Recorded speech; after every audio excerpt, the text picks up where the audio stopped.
Nick Suriano defeating Devin Schroeder. He pinned the Boilermaker. And Eric Barnett avenging a loss from earlier this season, beating the Wildcat DeAugustino 3-0. Suriano and Barnett for all the marbles in the Big Ten at 125 pounds. There's the opening whistle. He gave it to me. He said. And we are wrestling here in Lincoln. Your winner on mat number 3, Forfeit. Suriano 10-0 this season, looking for his second Big Ten title. This is a strength position here when he stuffs the head and face. gets a little angle. Been impressed with all the Badgers here. But Wisconsin has had a good tournament, and you know, I think that they've been one of the more improved teams. That seen that with their dual meet scores. Some of these individual efforts we're seeing here, Barnett included, really speak well for what's happening in the Wisconsin program. Barnett 16-2, that lost to DeAugustino, as Suriano in good position to score a takedown. He's got two, and the Wolverine leads it 2-0. Nice job there. What he does so well is to go ahead and scoop that bottom leg up here with the Turk Tim. He's got it that hooked right now. He'll try to collapse that shoulder, but loses the leg underneath. The key for Suriano in his entire career has been getting the early takedown. He goes out and gets it. Yeah, he's working that, still working for that bottom leg Turk. Now, Barnett hips down and concedes the position here, but only gives up the takedown. Still now green. Suriano with the quick release. One red, escape. And I tell you what, if you're a Wolverine and you're looking for extra team points, you like what you're seeing right there, the quick release going right after another takedown. 2-1 score as we approach the midway point in this first period. Suriano from Paramus, New Jersey, wrestled at Bergen Catholic, was a 4-time undefeated New Jersey State champion.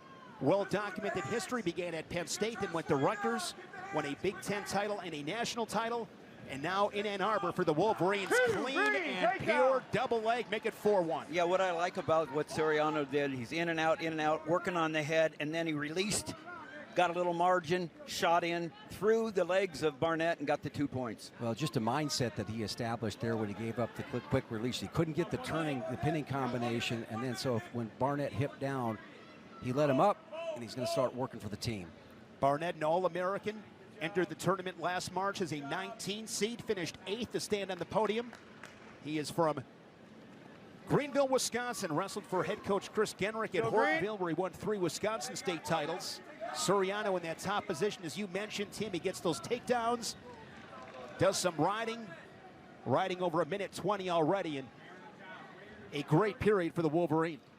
Yeah, he's riding on the right-hand side right there, and it was about 40 seconds. He's probably had enough time to maybe go get another one as clean as those takedown attempts were. The reason I focus on that is, you know, it's you've got an elite wrestler like Suriano here, national champion in this situation, not only going for the title, and I think he's about as confident as they come here with that. I mean, he's thinking team points. Well, and you know, Suriano, he's big 25-pounder.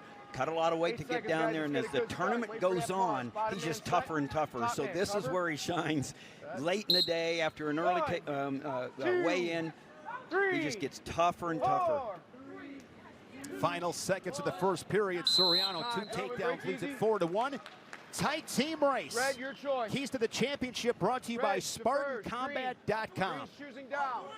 And RBY, I'll tell you what, last year, when he got it started, they ran the table. And the same thing happens tonight. Yeah, and of course, with Michigan, they've got to win some finals matches here. They're not favored in every one of these things, but they've got they're tight matches here that they can win. They turn some of those battles around here where they're not the top-seeded guy.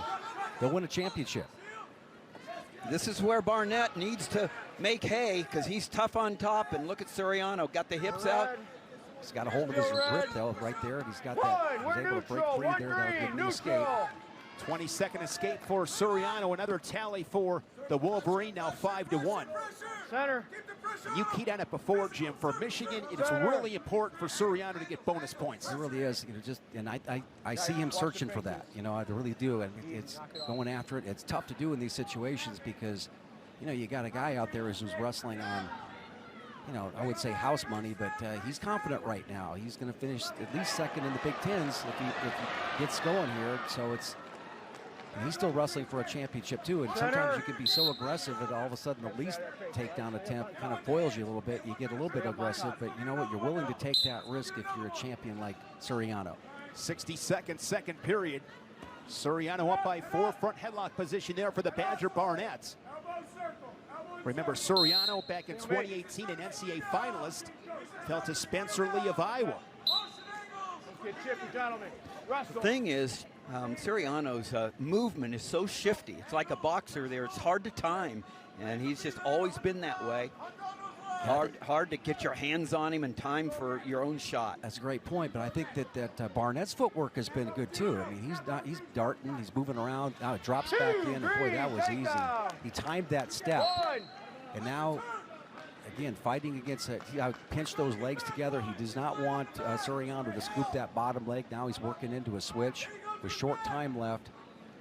Wants to pin that shoulder to the mat. Now potentially get back points. Got one swipe. Short time in the second period. Suriano 2 takedowns in the first. He has another takedown here in the second. So effectively an 8-1 lead with all that riding time. Red, your choice. Sean Barnett, head coach of the Michigan Wolverines. NCAA finalist as a student athlete in Ann Arbor. To his left, Josh Chirella. Sean's done a great job taking over for the Silver Fox. Joe McFarland, longtime coach for the Wolverines. So Barnett starting third period on bottom. If Barnett's going to score, it's going to be on the mat. I mean, looking for reversals more than he is escape. He hasn't been able to solve the puzzle on his feet. One. Neck wrench action there, switching into it. He's got to be careful. Barnett does get that shoulder pinned to the mat. Suriano is strong enough to take you over in that position, so now he's going to come back up to the feet. That makes it a 7-2 score, but effectively 8-2. Now with this takedown, with that riding time to master, that makes it 10-2. So he's in a major territory right now. He's added 1 team point and bonus if he's able to hold this lead. What Suriano has done such a good job of, from the standpoint of the way he attacks the hips and he has taken any chance of, upper body and scramble. Right now, this is what Barnett wants to do. He wants to get in this situation, and he does. He gets a reversal. And your point, Jim, it's hard to get a major decision, especially if you can score one strategic time like this, like Barnett did. And it's hard to get away from Eric Barnett. He just did right there with the escape. Now the reversal. Reversal. This one, a lot of action here in this third period. Challenge brick comes in from the Wisconsin corner. Right there, guys. I just don't know what that would be, but these coaches get 3 challenge bricks for the tournament, and if it's successful, so there's a good supply of those bricks hanging around on a Saturday, or Sunday, excuse me. Well, I don't know what he's looking at, but it could be that he just wants a fresh start. Well, it looked like Barnett signaled. Okay. It's a challenge. Because he had the elbow there, and a fresh start will be to Barnett's advantage there with 43 seconds left. And Suriano so basically fundamentally sound. I've been impressed at how quickly he's been able to get on, and cleanly he's been able to get on the legs. Take a look at the action. Rolling through. Oh, maybe pulling the headgear perhaps with that left hand. It's the only thing I can think of looking at that replay. And to further review, the call on the mat stands. There's no He's got technical the back violation. of the head, though. A lot of the back of the head. All stands. Yeah, I don't think there was any violation there. I can see with the angle the coaches had that they might be thinking of that. And, of course, Nick Suriano may have a reputation for that. So now with 43 seconds, guys, he'll have to ride him out to secure that major decision. Yeah. And at this point, you get all that great riding he was doing earlier. I love the cross wrist ride there. Put the cross wrist on, capture it, and keep that left shoulder pinned to the mat. And if he can, scoop up that bottom leg. If he can scoop up that bottom leg, and you can tell that Barnett knows exactly what he wants to do in here, but he's going to try to pinch those legs together, not allow him to do that. Short time. And I think Suriano's done just about everything he could do to help his team in this situation. He has not allowed much reaction from Barnett. As you said, his finishes have been quick and sure, really impressive. Complete match by Nick Suriano, great on his feet, and rides the Badger for over 3.5 minutes. It's a 12-4 major decision, and Nick Suriano becomes the first wrestler in Big Ten history to win 2 Big Ten crowns at 2 different schools at 2 different weight classes. Nick Suriano, full steam ahead to Detroit. Yeah. Shane, I love that little slow strut he has. He had a great interview yesterday with Ray. Get a chance to talk to Ray again. Let's send it down to Ray Flores. He is with the two-time Big Ten champion, Nick Suriano. Thanks very much, Shane. Alongside the Big Ten champion at 125, adding yet another trophy to your collection, Nick Suriano, a dominant win over Wisconsin's Eric Barnett. Nick, talk to us about how tremendous you were here in this tournament. I wish I finished a little stronger, but it's been a long time wrestling folk style. It's good to be back, and I know what I have to do in Detroit, and I'll do it better than just there, but focus on one day at a time. I got a great team and great support staff around me, so good little stylistic matchup for me. But now, from a history standpoint, you are the first wrestler to win a Big Ten title in different weight classes for two different schools. What does that mean to you? It means, you know, make your decisions, stand strong by them, live by them, and persevere, be determined, and break through anything that gets in your way for what you want and what you want to become. And that's the path I chose. So, congratulations, Nick. Look forward to seeing you in the NCAA tournament. thank you. Roman Bravo Young has won 4 straight. Desanto won the first couple of matchups, but that was a tight one in Iowa City in late January. RBY 3-2, and one thing with him, Tim, is he just finds ways to win. He hasn't been beaten since the 2020 Big Ten Championships, lost to Sebastian Rivera at Rutgers. When I think about both these wrestlers, I think about adjustments. And RBY made an early adjustment against Desanto not to let him have his vice grip, right-hand grip on the tricep. But I would tell you that Desanto's had to make an adjustment himself to not rely on that, but he has not been able to execute in the adjustment. So if Desanto's going to be successful, he's going to have to be doing it with something different than that near arm far leg dump. Well, I think he can do it. I think he just has to not be consumed about getting the near arm. He just got to get the leg. Good point. And get the leg, get the laces up, and get your feet moving. Top 2 seeds on a collision course. Roman Bravo Young shutting out Dylan Regas in the 5 seed of Michigan in the semifinals. And what a contest with Desanto and Lucas Bird. Those two let it fly last night. The Hawkeye getting his arm raised with a 1-point decision, 4-3. Desanto quick on his offense. Yeah, just right in like we talked about. Didn't worry about getting the near arm far leg. And there's the pressure right there. Potentially dangerous there. Roman Bravo Young, you're in on his leg. He's looking to attack you, rolling through, and anticipates so well. And so you've got to really try to keep your ankles clean. It's really difficult to try to keep moving and clean. And your point, Jim, it's one thing to get to RBI's leg and another thing to finish on it. Yeah, and his defense is just so solid. And just because he anticipates so Action well, center, get out of that really grip. has some of the best footwork Stay out in of the those country. fingers. Both these guys' names littered with accolades. RBY, a 4-time All-American. The reigning national champion beat Dayton Fix of Oklahoma State last March. Austin Desanto, a 3-time All-American, 3rd at the NCAA Championships in St. Louis. No score, 50 seconds in to this 133-pound Big Ten final with Desanto and Roman Bravo Young. Nice job of jumping right back into that single, now switching off to a double. But at the heavy hips, the pressure of keeping Desanto's head down here is a factor in this match. It really wears on him. His conditioning is excellent. But, you know, in taking RBY down, you've got to be prepared to probably spend 50% more calories than he is out there. Yeah, he's got some, RBY's got some big-time tricks, even if you get the leg up.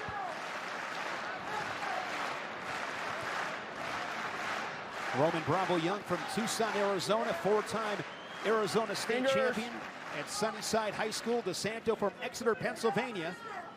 Notice how the adjustment there with the RBY going to the right wrist, the one that's taped up there, that thumb tape, pinky tape up right there. That is willing to go ahead and tie that up.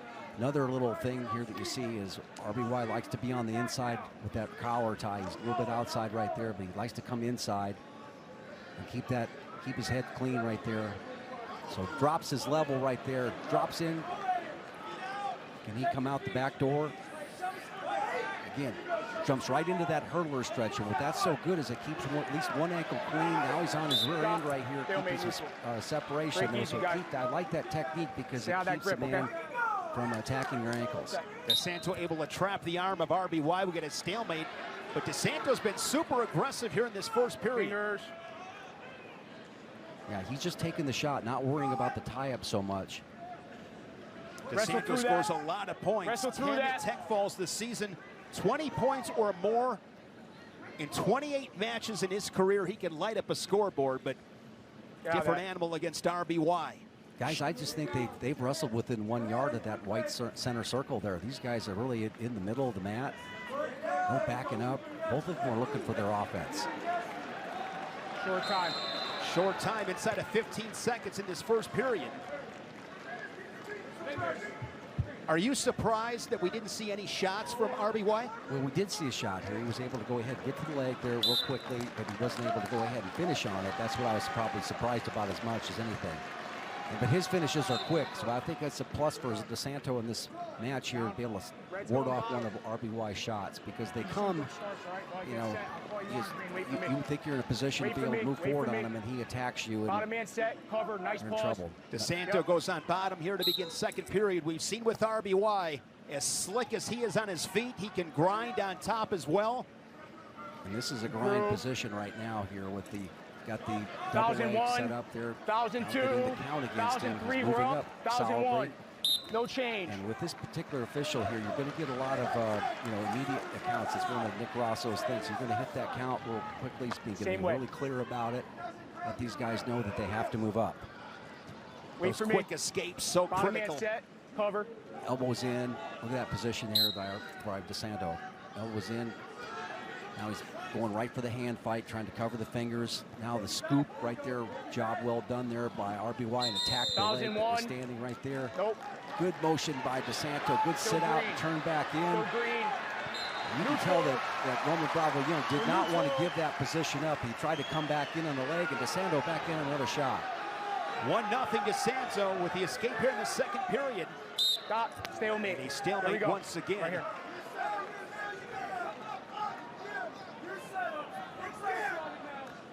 Set.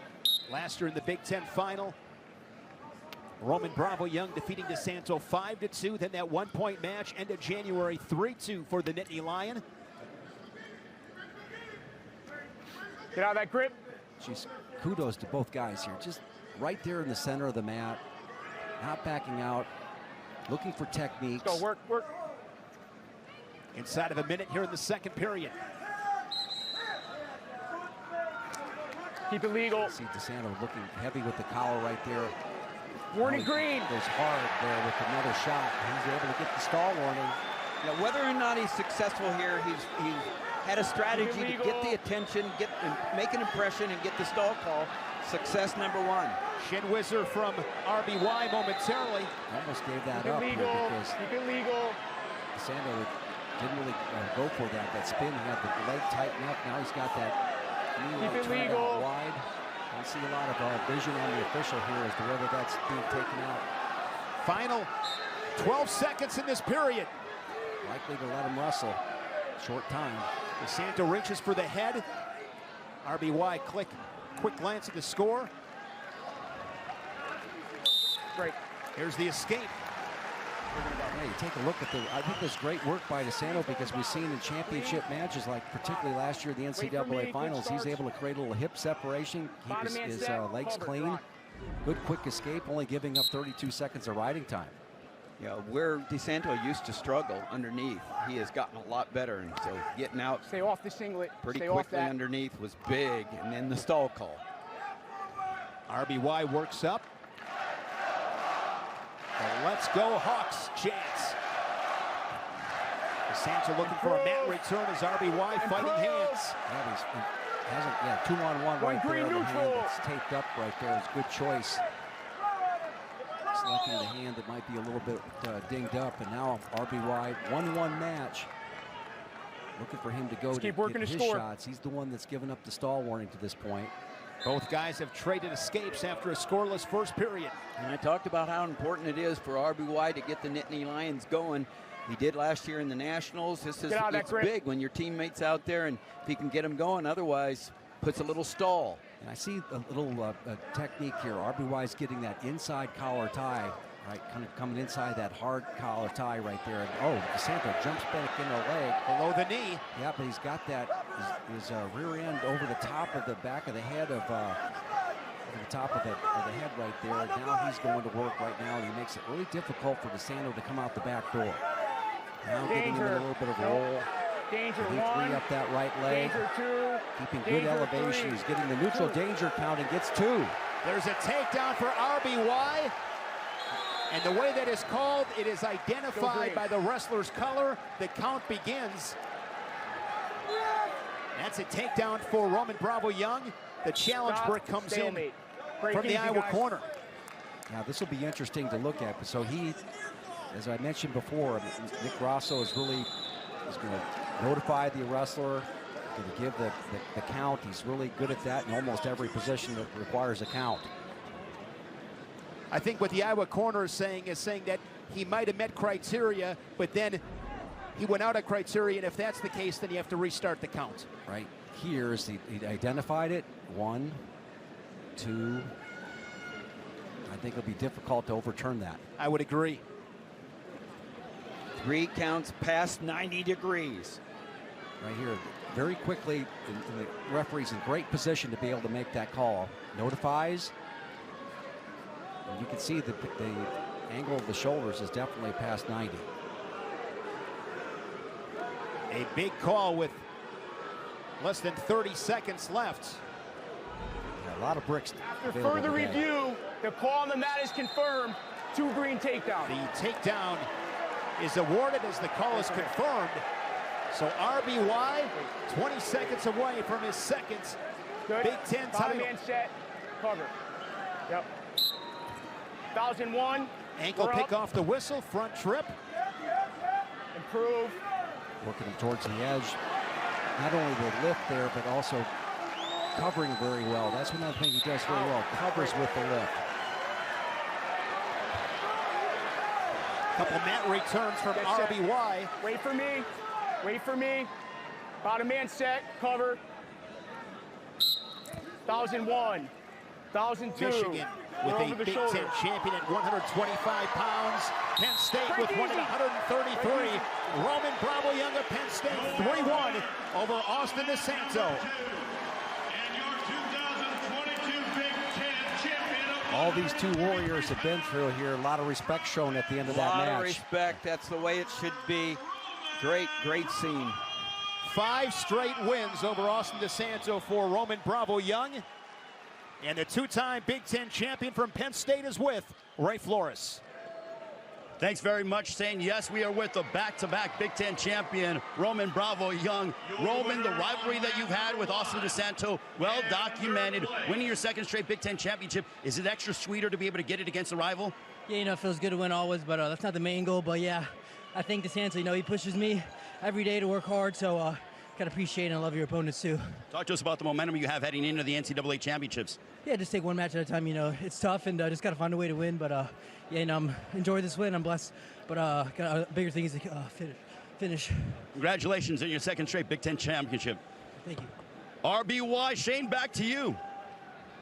Great thoughts from the reigning national champion and now 2-time Big Ten champion, Roman Bravo Young.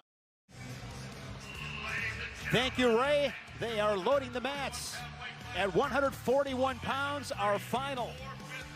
Nick Lee and Jaydin Eierman, a rematch of last year's Big Ten championship and NCAA final in St. Louis. Eierman won the Big Ten crowd. Nick Lee answered back. He won the national championship. Take a look at this action here in Eierman at last year's Big Ten championship. He was the guy who was dominant in the top position. He just did enough there. And you could tell that Nick Lee was moving himself back into the match. It ended up being a tight one. A lot of respect between these 2 guys. Every time that these guys have met here, a lot of respect because they're both guys are quality wrestlers seeking championships. They're 2-2 against each other for their career in the duel this year. That was super exciting. Inside Carver Hawkeye Arena, Eierman got that late takedown to send it to sudden victory, and then Nick Lee prevailed in the sudden victory. There's a look at Nick Lee, but we do not see Jaydin Eierman. And what's interesting with Nick Lee is He's the reigning national champion. He's never won a Big Ten title. In the Big Tens, Lee has been third twice, and he has been second twice. So Nick Lee makes his way out of the tunnel here to center mats.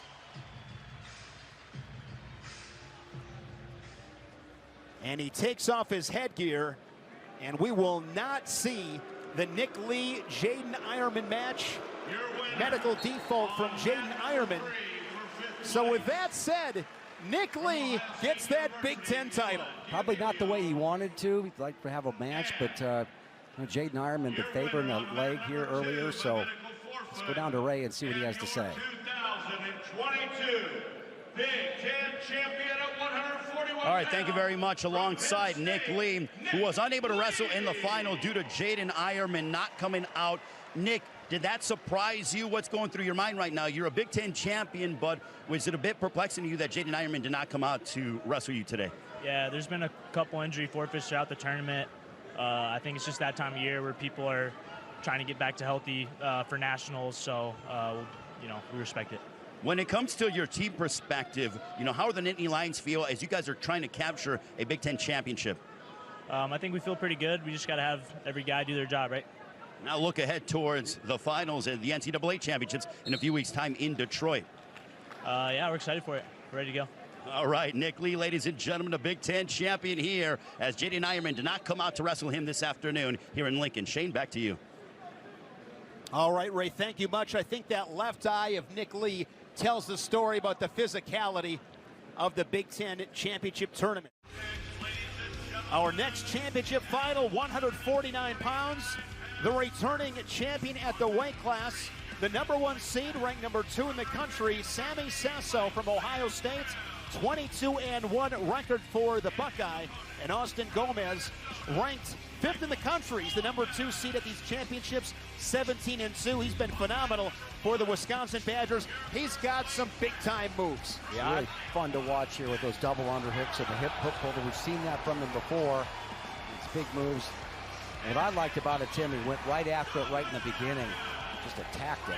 I like performances that you go whoa on, and Austin Gomez did his own whoa. Third fastest pin in the history of the tournament. I like the t-shirt. Chris Bono is my homeboy. It's been a great story in college wrestling. Has not competed the last 2 years. Began his career at Iowa State. Wrestled for the Cyclones at 133. And he's been a great addition. Well, he struggled with some concussion protocol issues and decided to take some time off. Did a little coaching and helping out with the program, and then made the decision he wanted to come back and compete, and it's been nothing but great for him to be with the Badger singlet. Here slowly has worked himself out to be nationally competitive. Sammy Sasso, the Buckeye, strolls to center mat, two-time All-American. NCAA finalist last March at 149 pounds, fell to Austin O'Connor of North Carolina. Top 2 seeds. Sammy Sasso knocking off Max Mirren, 3-1. Hard-fought battle between those two. And as you saw, Gomez with that big hip toss as he pinned Rich Lovett in 20 seconds to cement his spots in this 149-pound final. There's Austin Gomez. All set, we're ready to go, guys. It'll be interesting, guys, to see whether Gomez tries the same tactics Here we go, shake basically hands, bull gentlemen. rushing there, trying to get into a double underhook, because Sasso can go upper body as well. We see him, the flexible guy, the guy can go out there and ride, attack below the knee, but he's not afraid to go up upper body as well. He's got a great bear hug. Third time in the Big Ten championship finals for Sammy Sasso, as a redshirt freshman fell to Pat Lugo. And here we go with Austin Gomez wasting no time getting to his position. Yeah, and Sasso comfortable in those double overs, and there was some effort there by Gomez. Kind of tried to do a little roll through action there at the edge of the mat. One of Gomez's philosophies is scared money don't make money. Everything that he's been able to back it up, right? We're He's out. done that early in his career as a freshman, being right up there. I think he was ranked in the top 10 in the country, maybe even as high as single digits as a 33-pounder. Here we go, Red, get set. You know, he's at 49. You know, Set, you think green that, cover. well, it's not maybe the best weight class here for him, but you know what? He's worked into it right Set. well because he's an expert, I think, technician, and his attack rate is really high. And that's why it's been kind of surprising to see him go up top like that, because he's pretty good shots. He's got 2-1 score. 2 minutes left here in this first period. Gomez from Carroll Stream, Illinois, was a 3-time Illinois state champion at Glenbard North. And you look at his list of guys he's pinned in his career, he has pinned some big-time talent. Well, I like the way he went out there, Austin Gomez, and you know what? Why not? Let it fly. Wrestle like the underdog. And what I like about it for Austin is he gets it sometimes, but Sammy Sasso, to Jim's point, feeds right into it because that guy can scramble. All of a sudden, the head gets close to the knee and the cradle's on, and so, you know, it's an intriguing matchup. Yeah, he gave him that double underhook position. Well, actually, Gomez earned it with those double unders, but, you know, he was also comfortable with those double overs. Head blocking and really kind of waited for Gomez to make a mistake there. You mentioned it, Tim. Sasso, great scrambler, so tough to score on. Looks like he's 99% dead to rights, and he just finds a way to, like a cat with those reflexes. One thing that you see from Sasso too is that he'll Stay out of the face, work guys. the head very hard. He'll come with that over collar, then he just drops the bottom out of his stance, and he just goes ahead and reaches to see what's there. Usually collects a leg, sometimes two. Both these guys bring the heat all the time. Whizzer from Sasso out of Nazareth, Pennsylvania, 2-time Pennsylvania state champion. Yeah, and Austin Gomez going again for the big move. Had a nice angle right there, not much real estate to work with. Half a minute remaining here in this first period. 2-1 Sasso with the escape, takedown rather. Guys wrestling forehead to forehead.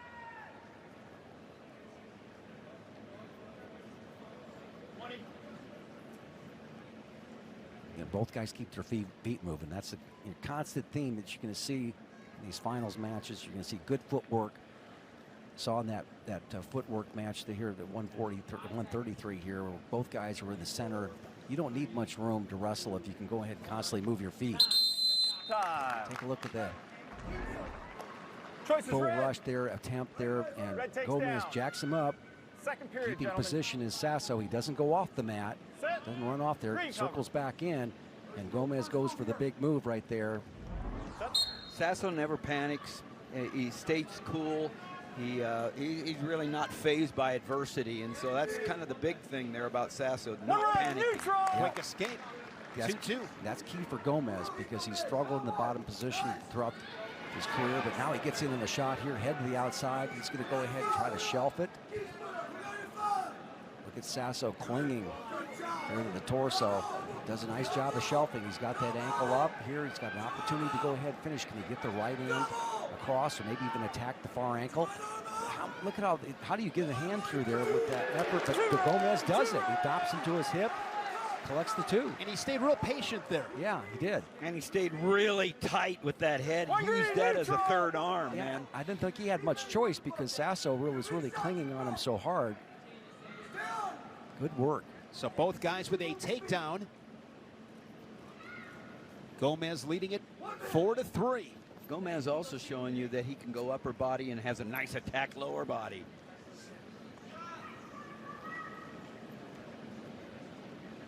.50 seconds left here in this second period.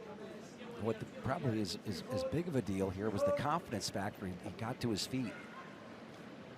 Good quick escape because Sasso is not easy to get out of. When he wants to put the ride on, he's normally very successful.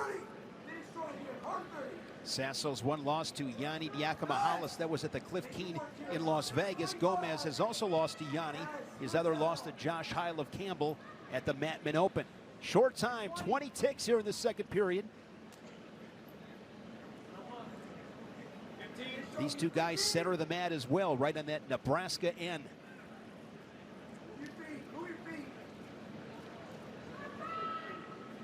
Yeah, it's interesting to me, guys, strategy-wise. Okay, Gomez comes out there, bull rushes with the double underhooks. Green, your choice. And then he comes in there and gets the quick takedown here, and we'll see if he continues to stay on his offense through this match. Since you know that everything was closed down, how do you get that right arm across there? You don't. You just knock him to his hip. And when he was Sasso was so tight there that it was easier to knock him over onto his side. Sasso conceded the position. 4-4. Saw the reaction earlier from Chris Bono, head coach at Wisconsin, now in his 4th year. And here's another leg attack from Gomez. Bring the hips. Front trip. Good work there by Gomez, and now a mat return as they go off the mat. So great little misdirection shot there, guys. We've seen that several times here where guys will hit that double leg and, you know, collect the leg that's trailing. Right, here we go, Green. Into a single, and then when he got to his feet, what did he do, Shane? Mat return. 6-4, second takedown. Been a fun match. 3 takedowns combined by these two. Just riding time and on factor. Yeah, it's just a great example of pulling the trigger fast and then very quick finish for Gomez. Well, with Gomez's footwork, he's got to again stay on the offense. Sasso is, you know, gonna probably come real heavy on the collar tie. You know, I always talk about Sasso believing in himself. I think we got 2 guys in the middle of this mat that both believe in themselves. Absolutely. Both these guys towing the line with supreme confidence and expectations. 60 seconds left in this 1-point match. Look how Gomez is finishing. When these guys break free from the tie, you see him rushing with that left-handed underhook and kind of jacking him up and getting him out of position. Heavy collar tie now. It's going to go, and you know, Gomez is reacting to that. He's keeping his balance. He's going down and down blocking. He's keeping his feet moving. No Badger has ever won the Big Ten title at 149 pounds. Could Austin Gomez be the first? He's 30 seconds away. Now Sasso has to go upper body potentially here to open Gomez up. No stall warnings. Duck under. A front headlock from Gomez. Sasso's going to have to get in deep. That's that left-handed underhook, and he comes back and does another misdirection. Will he finish it off? Nothing. He's got Sasso on the hip. He's got it on both hips. And that should ice it for Austin Gomez. What a weekend in Lincoln for the Badger.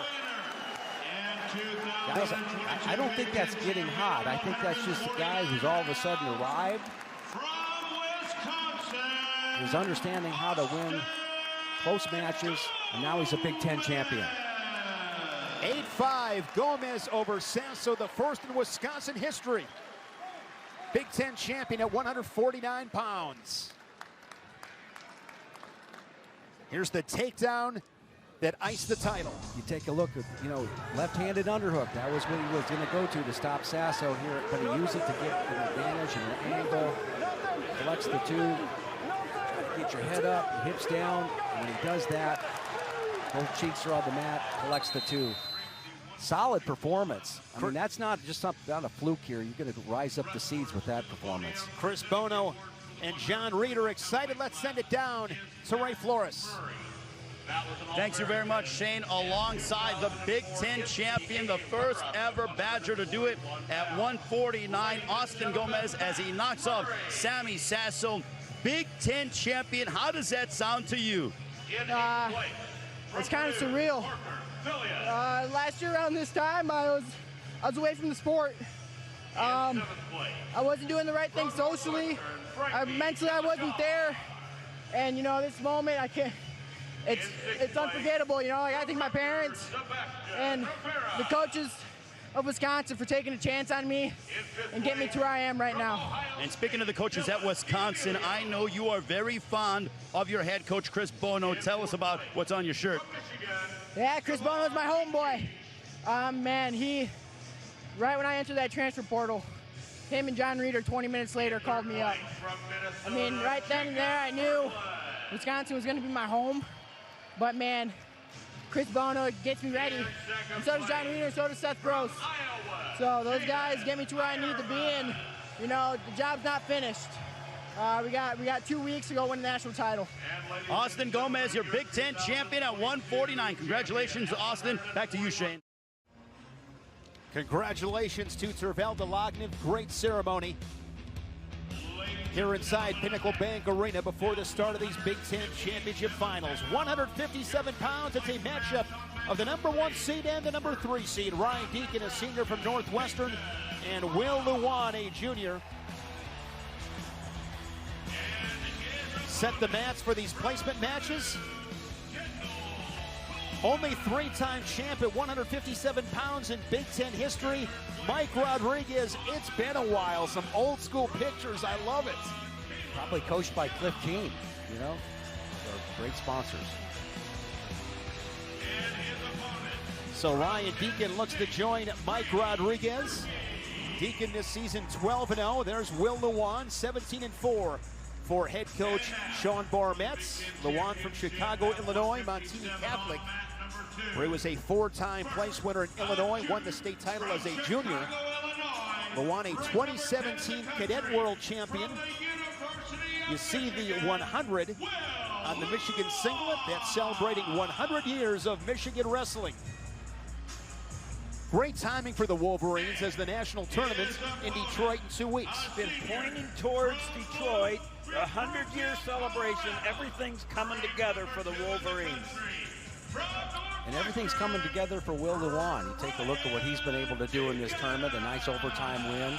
You know, he's a guy that's really tough to score on. He doesn't manufacture a lot of points, but he sure did in the overtime in the semifinals. Great look at Ryan Deakin. There's our 157-pound bracket. Deakin, tough match with Peyton Robb of Nebraska. The Wildcat prevailing 5-3. As you mentioned, Will Lewan in sudden victory took down Brady Berkey for the 3-1 decision. Deakin and Lewan here at 157. And Shane, there's not a guy that looks bigger for his weight class than Ryan Deakin. So well trained. You know, just lean, right spots, see him being aggressive. Likes to really work the front headlock position. Gets right into it with Will Lewan. Last March beat Caleb Young of Iowa to secure his second Big Ten championship. The three-time All-American from Broomfield, Colorado, Legacy High School, Ryan Deakin. Deakin's got such good position, hard to move, and I think that's the influence of his assistant coach, Andrew Howe. You're training with Andrew Howe, and in the corner, and it's just he's really hard to move, and his hand fighting is so good. Imagine the heavy hands in that practice with those two guys going against each other, just clubbing each other, just trying to get to a leg shot. Third meeting between these two. Deakin victorious in the two previous matches. Good left hand collar tie right there, but look at, he's making Will Lewan really carry a lot of his weight right there. Watch him, measuring watch him. Hard left hand collar tie. That's what he likes to live on. You snap down with it, change your level, he's dropped right into a shot. Watch those hands, gentlemen. And when he gets that front headlock, a lot of times he likes to move to his right. 90 seconds first period. And Lewan, you know, we've seen him kind of do the same thing, works the head so well. He likes to attack that leg that's back. Good shot there from Deakin in a single leg. He's up, good position. Lewan kicks away, weight on the hands, 2 points. Quick escape from Lewan, 2-1. Will Lewan was 8th at the Big Tens last year. Went 2-2 at the NCAA tournament. Back in 2020 was a second-team All-American. Deakin, three-time All-American, 6th. First team in 2020 and 3rd in St. Louis last March. 45 seconds here in the first.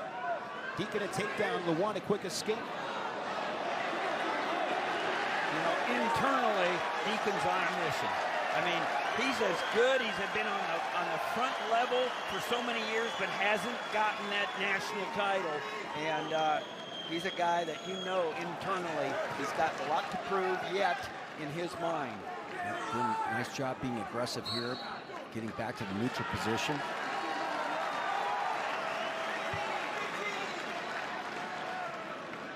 Deakin's shot was so well when he accomplished that takedown, but you and I've talked, Jim, Lewan has a shot that will work on anybody. He's just got to pull the trigger. Yeah, and it might be a little bit more difficult this time because the leg that's back. 2-1. There's Sean Barnett, head coach of the Wolverines.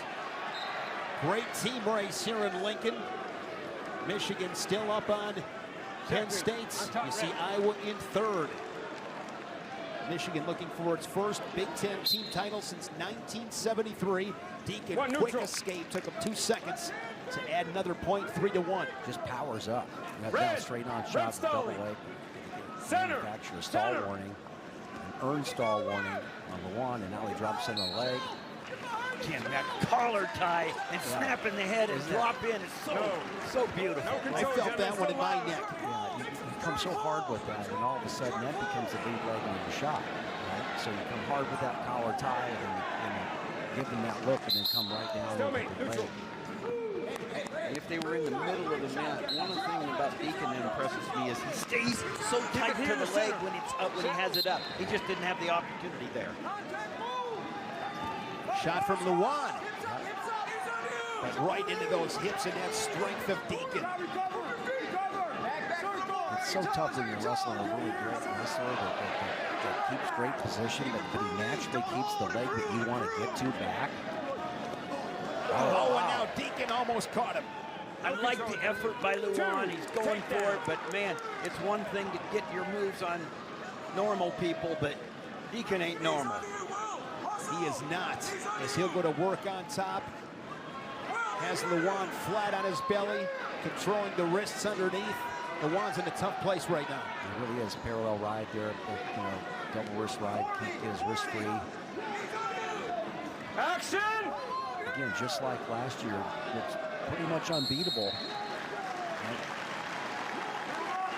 At this weight class, you have the reigning national champion, David Carr of Iowa State. No action, gentlemen. Center. Take a look at that first takedown, or the takedown that's got right there. That's just off that front headlock position that he's really comfortable in. I agree with you, Tim, with the commitment by Lewan to go ahead and try to manufacture something. Why not do that? Down 3-1 in the score. 22 seconds, there's a caution on Lewan. Give me a pause, gentlemen. Here, Lewan, a couple of cautions to play with, trying to anticipate the whistle. The battle's within the battle. Here's one short time, 20 seconds. Always critical to finish those periods on top. Find that urgency. Yeah, see that claw ride over there, but he's also trying to attack the left arm of Will Lewan. When he was fighting going on down there. And when he was on top, that right knee's pinching. Great work from Lewan to get the escape with 1 second left. Red down. 5-2 match to the third, and the Wolverine will go on bottom. Hey guys, this is worth looking at right here. Okay, hand fighting on one side, but watch him post on his hand and get his feet moving. You talk about, getting that tripod position here, but not only getting it and just squaring up, but keep on circling here. That's really well done. High level escape. Gets great wrestling. Riding time over a minute for Deakin. Just suffocating in that top position. 1, 2. Works up. If you're Lewan, what can you do right now? Shane, no easy answers right now. You're wrestling a man who's bigger than you. You at least got to try to keep your wrist clean. Wrestling elbows out and wrist in is a recipe. See how it's so easy for that left hand to sneak in there and grab a wrist if he wants to, but this is an old school rider right now. He's using his whole body. I'm talking about that right knee. Look how he uses that to punch in and put Lewan back to his belly. And also what he does with his left arm. You come up to you try to make that move, try to get your butt up off, the hips up off the mat here. He uses that left arm right there. He did it one more time there. Knifes that arm in on the thigh and breaks you down. It's like having a table where somebody comes in and starts taking a sledgehammer to the legs of it. There was another stall call on Lewan, so a point for Deakin, who's now up 62. I think right now, Lewan, it's more about survival. Yeah, that was maybe a dual meat call. Ryan Deakin looking to join Jake Herbert as a three-time Big Ten champion. Jake winning those titles in 2006, 2007, and 2009. World silver medalist Jake Herbert. I will say this, guys, it's been a very well officiated tournament. I'm crossing my fingers here for the way this has gone here the next 5 matches, but these guys have done a stupendous job at getting things right here in most of these matches. It's been fun to watch. Great return from Deakin inside of 30 seconds. Great technique on the return. And covering so well. You know, it's one thing to get that return, but then to cover inside out. You're talking about the officials. You know, I believe that leadership's everything. Mike Haggerty, who's the overseer for Big Ten, has done it all. He's wrestled, he's been a coach, he's been a top-notch official. It's a great perspective to be able to lead the best officials in the Big Ten. I think that's a great point, and the best officials want to officiate the best matches, and they're going to do that in this conference. Riding time over 3 minutes. Convincing 7-2 decision for the now 3-time Big Ten champion Ryan Deakin, one of the all-time greats in Northwestern wrestling history.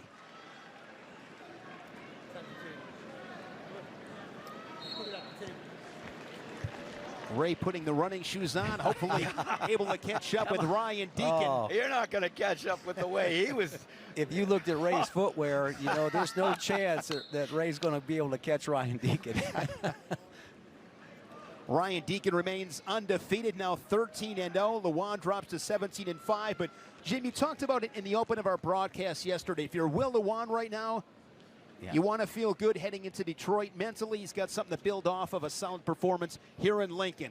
Ray somehow, some way was able to catch up with Ryan Deakin. Ray, I'm super impressed. We'll send it down to you with Ryan. Much, Shane. Yes, thanks very much, Shane. Yes, he's very fast, and he looked tremendous on the mat, winning his 3rd Big Ten championship at 157, just the 2nd wrestler to do so in Big Ten history. What does this mean to you, Ryan? I think it means a lot. I think the bigger thing is cool. How many guys we qualified here today? Team's had an awesome effort. It's been fun watching everybody. So excited for March, or for NCAAs here in a few weeks. Yes, you do have some unfinished business. I know that your focus is to become a NCAA national champion at 157. How much is that on your mind and the momentum that you have in capturing the Big Ten championship here this afternoon? Yeah, I mean, that's a big show. That's what we're training for every day. So I'm excited for it. Just really soaking in this last year, and yeah, just having a lot of fun.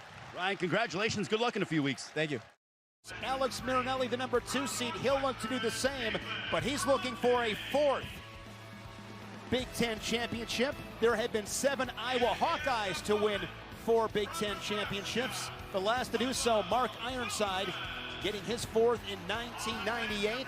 There have been 16 in Big Ten history to win 4. The last, Isaiah Martinez of Illinois in 2018. So Alex Marinelli getting prepared to take mats. 20-1 this season.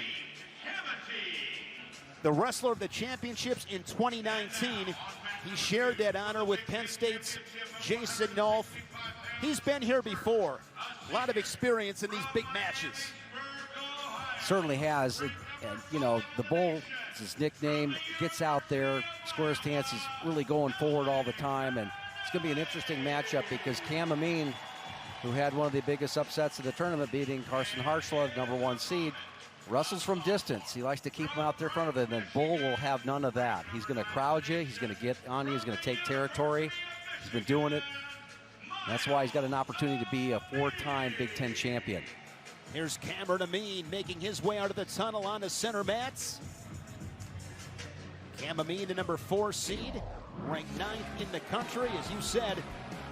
Upset the number 1 seed, Carson Hartschlag, handing the Buckeye just his 2nd loss of the season. And Marinelli in a 1-point win over the true freshman from Wisconsin, the 3 seed, DJ Hamady. These 2 Mets at the 2021 Big Tens. Marinelli winning 2-0. And as you said, Marinelli, he wants to keep this thing in a phone booth. He wants to stay on that logo. He really does, and you just see him marching forward here. Fingers. Gets more offense out of a square stance than anybody in the country here. Gets out wide. He's really difficult to score on. Heavy collar tie. He'll also work for a post when you go ahead and, you know, come on his shoulders or whatever. He anticipates, and that's how he gets to his shot. Usually it's a good, clean finish. Marinelli, 3-time All-American. He's been 6th, 7th, and was first team in 2020. Last year, the #1 seed, but had an injury default out of the tournaments. And to meet an All-American, he was 7th last year, then following a 3rd-place finish at the Big Ten Championships. No slaps. Yeah, the referee, J.R. Johnson, Tim, has a lot to contend with here. There's a lot of haymakers here being thrown early. Again, Amine likes to stay from distance, so he's going to go ahead and hit the forehead a few times. Got to stay out of that eyes and nose area. Going to get called for that. And work through it. Of course, Marinelli likes to come hard over the top with his hands on a guy's neck and likes to have you carry his weight. Inside ties and control. And Marinelli wins with position every time. Nice job of Amine just circling back in that position. No score, 145 first period. Heavy hands from Marinelli, both guys fighting head position. And Marinelli willing to go over the top, kind of a double collar look, you know, so he come inside, come over the top of your neck with both hands, and really make you carry his weight. I mean, that's really what he's all about here. When you come out of your stance, you start reaching on him here, that's when he's going to hit that little post move, dropping in your leg, and when you do that, it's really quick at finishing.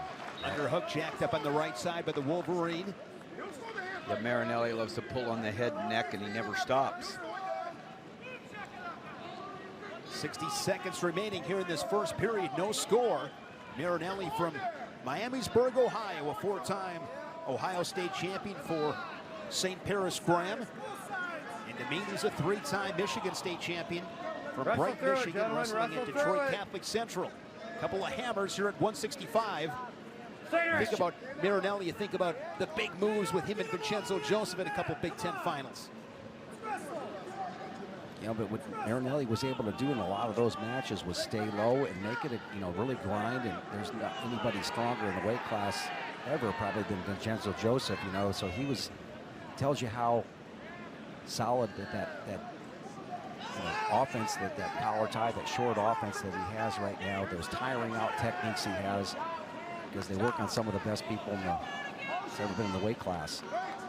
Last year he beat Ethan Smith of Ohio State. Smith jumping up to 174 this season. Final seconds ticking away, and the first period is in the book. In the corner for Marinelli, Iowa head coach Tom Brands, along with Ryan Morningstar.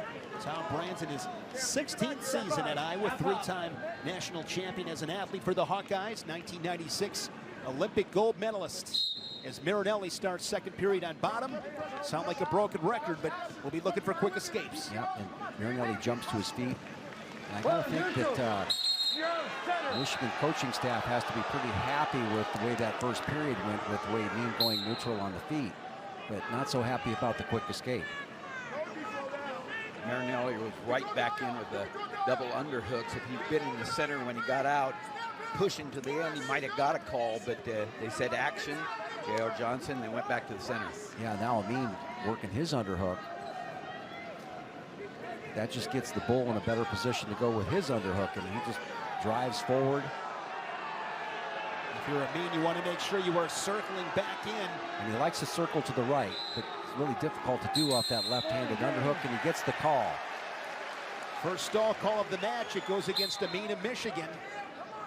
We'll see his cousin Myles in the 184-pound final. How about that? The Amine family so deep into wrestling, all the way back to Grandpa, great-grandpa, and Sam, the father of this guy, and Mike, the father of the next Amine, Myles, and brothers having their sons in the finals of the Big Ten championships. Wow. Can't draw it much better than that. 45 seconds. The lone tally on the board, that early escape in the second period from the bull, Marinelli. Yeah, no shots by either guy at this point, though. It's one thing if you're Amine, what do you have to do? Of course, you've got to not let Marinelli push you to the edge of the mat here. Now you find yourself in the best way. You've been off of that underhook, and that's your second stall call. really there's no shot that accompanies that, but you are giving up territory, and that's what the rule. If you're going straight back out, you've got to give that call. So with that second stall call, 2-0, Amine trailing late in this second period.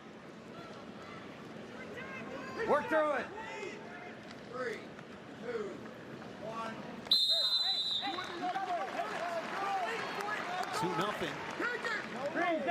Win from Brady Berge, tightening up the team score as the Nittany Lions edge a little bit closer to the leading Wolverines. It's been a great team race here in Lincoln with Michigan, Penn State, and Iowa. Amine starting third period on bottom. Doing a nice job of getting up to his feet, making himself difficult to lift, coming back up. Not quite getting the hand fighting done there from that quad pod stand up here. Quad pod meaning the hands and the feet are both on the mat, coming up.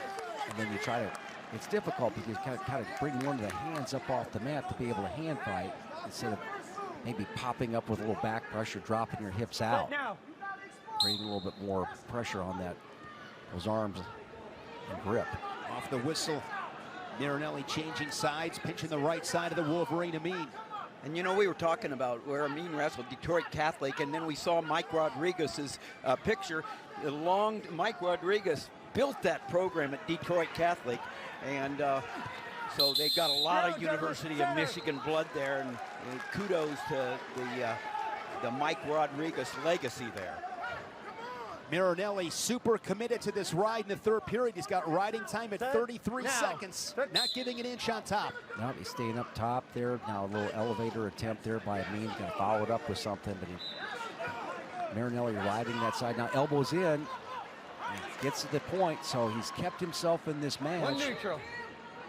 We've seen where he's been able to go ahead and you know, work really well off counter shots. He likes to go ahead and kind of hit shots where his head's on the right side of Marinelli's body. A little double leg and run to the corner. What Marinelli did good there, even though he didn't get to his minute, he hustle rides, and so it made Amine work that. Nothing comes easy from Alex Marinelli, but I am impressed with Amine on the inside ties he has been able to get to keep to make Marinelli work for those underhooks. Well, earlier in the match, Tim, we saw Amine get out of that as he was drifting to the right, but Marinelli has cut him off, right? I think he's cut him off with that left-handed underhook, and Amine is just, the appearances, he's going straight back. We're going to get that call. Amine's got to find some offense. There's a shot from the Wolverine. Good defense there from Marinelli. He's got to commit to it. Now Marinelli going defense. Alex Marinelli of Iowa, a four-time Big Ten champion, the 8th in Iowa Hawkeye history. Our State Farm state of success is Alex Marinelli. State Farm, like a good neighbor, State Farm is there. Shane, this tournament is such a grind, as we've seen over the years, and to win 4 of these titles here just speaks a lot to fortitude of Alex Marinelli. And the fortitude of a guy that's seen a lot of things that others haven't. Tragedy with his wife Mariah's twin brother being killed, his best friend. He's seen a lot of things, and he's done a lot of things, and this was, it puts it in perspective. The 17th four-time Big Ten champion in conference history is with Ray Flores. Thank you very much. Staying alongside the 4-time Big Ten champion, Alex the Bull Marinelli. It has been 24 years since a Hawkeye has won 4 straight Big Ten titles. Alex, what has been the key to your dominance here in this tournament? Wrestle how I know how. When I wrestle how I know how, I'm at my best. And could have scored a lot more, but, you know, I got the job done. This is your final year wrestling for the Iowa Hawkeyes. You've had a storied career. Can you categorize how much this year has meant to you and look ahead towards the NCAA championships in a few weeks' time? Yeah, I mean, I'm grateful. God's put me in a position to have another opportunity to get it done, and I got to make the most of it. Alex, good luck and congratulations on your 4th Big Ten title. Go Hawks. All right, Alex Marinelli, back to you, Shane. Thank you, Ray. We are at 174 pounds. It is our feature match. It is brought to you by Perler Wrestling College Recruiting Services. 1 versus 2, the reigning national champion Carter Starocci of Penn State and Michigan's Logan Massa. These two have met twice before. Hard-fought victories won by the Nittany Lion. I tell you what, this is amazing matches here back in the day here. That just what put Carter Starocci on the scene. This big overtime win where he's able to go ahead and get a big 6-point move, right, against Logan Massa here. And Carter Starocci went on to take that on to a national championship last season. They kind of went in 2 different directions there, Shane. But I tell you what, they're at the same level right now. Logan Massa's having a fantastic tournament. Logan Massa, 16-1. His lone defeat this season was to Carter Starocci. That was in the dual meet in Ann Arbor on January 21st, a 3-2 match.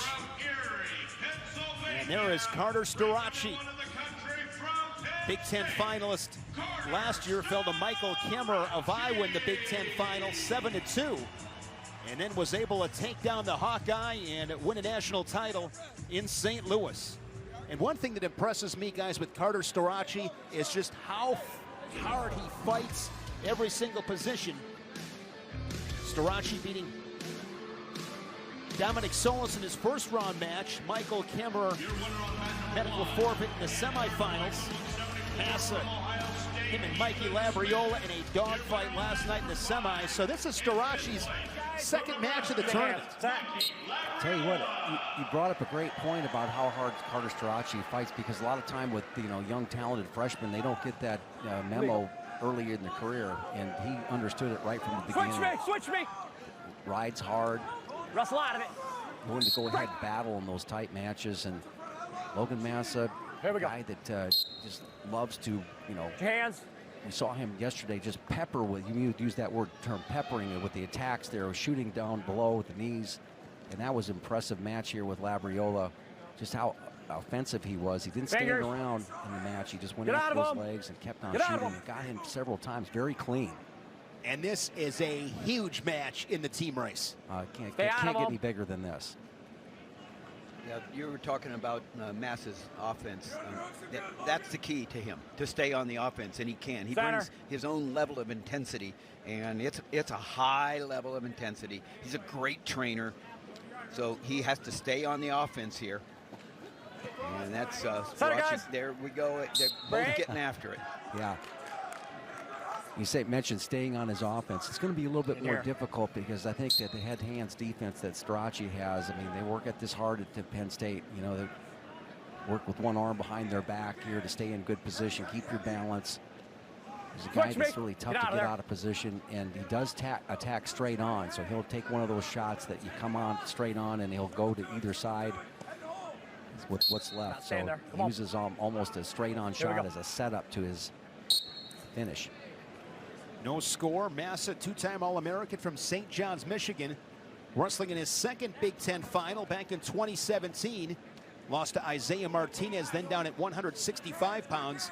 5 years between Big Ten championship appearances. Beautiful there, misdirection effort there, worked ahead, and he collects the second ankle there. Good work there by Starocci. Huge. Starocci strikes first, the Nittany Lion leading at 2-0. Here we go. Big first takedown for Starocci.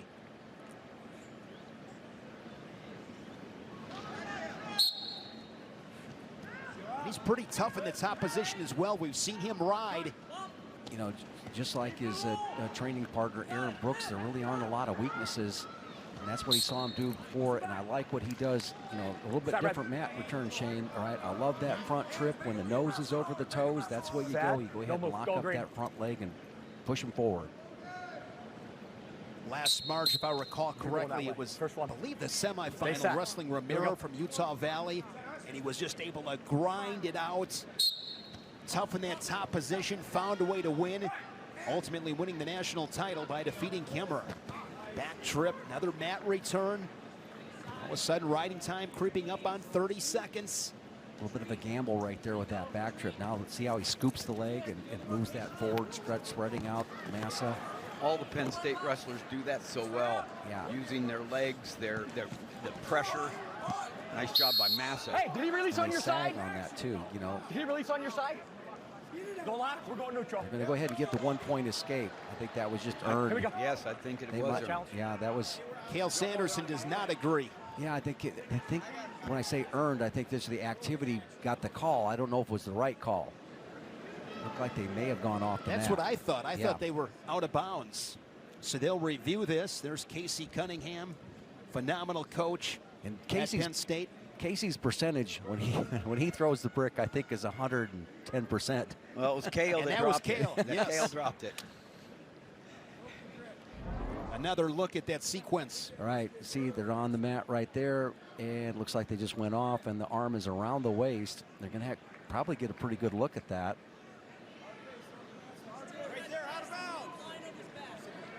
So you're looking for that arm. See how it's all the way around the waist right there, and they are off the mat. But that arm is sliding at time. Yep, putting it back down. Well, hold on. Cale hold on. keeping up with Casey. They got it? Yeah. You good? Here we go. Critical situation right here. 34 seconds left in this first period. Starocci wants to finish this period on top. It'd be huge if he could do so. Snakes his right leg in. Comes off. Good job by Massa squaring up there. Center. Really did a nice job again. We talk about the feet, but he did a great job of getting hips out. But the feet action, the foot action there, got him that 1 point. You know, just contrast that with the difference we saw before. I mean, you have to, when you're hand fighting here, you got to get that back pressure on a guy, but then get your feet moving out, lower your hips, make it hard on that guy's grip. Short time here for both guys. 3, 2, 1. Starocci striking first. Good work with the takedown on the edge. Yeah, let's take a look at that beautiful effort there. Okay, head on the collar tie right there, comes hard, right, and just gets enough angle right there. See how he flew around the corner right there to get to that single leg. Circles back, and that far ankle came forward, able to collect it. Yeah, you put that on a training tape for young wrestlers. That was really well done. Critical match in the team race here in Lincoln. There you see the top three, Michigan, Penn State, and Iowa. Iowa making up a little bit of ground. You know, with third and fifth place matches going on, there's, you know, it's hard to predict the scores, but the significance of this is if Michigan wins, it'll be hard for Penn State to score enough points to overcome it. If Penn State wins, the same holds true for them. Jim, you called it. This is huge, Shane and Jim. Huge, huge match when it comes to the Big Ten championships. Nice returns there by Massa. Good work in the top position, very stingy. And he's Massa. And he's got to give himself enough time to be able to get out from underneath. Now he's got Starocci's riding time worked down to about 12 seconds.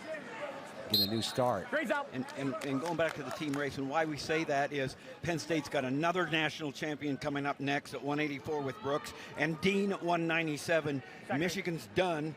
Slow, guys. When it comes to they'll have Amine. They have Amine, and that's going to be really, really important. So it comes down to the national champion Brooks and Amine, and obviously Brooks, the national champion, is favored. But boy, they've had a match that came down to the last takedown. Well, you've also got Brucky and Paris on the outside mats. Outside mats at 97 and heavyweight. So it's like, and that's going to be a match with Paris and Kirkland. So it's got a lot of action left. But it really hinges on this match. That's why I always say at this tournament, it's important from the first whistle of the tournament. Everything matters. Got to fight for every point. And Massa has been able to ride him for the first minute 5 in this period. He's fighting for, he's trying to get an advantage of this. He's really making Starocci work. Comes back with his own little leg in mat return. He's going to give up a stall warning, but he follows it up with a mat return, and now with 40 seconds, he's totally committed to this ride. Maybe not. And I think that was because of that stall call. Well, yeah, that was, but it's also, I think, Starocci's effort there, you know, staying active, popping up to his feet, not spending too much time on his knees. And now you're going to see the effort there, and Logan Massa will get totally committed to these shots. It's going to be fun to watch.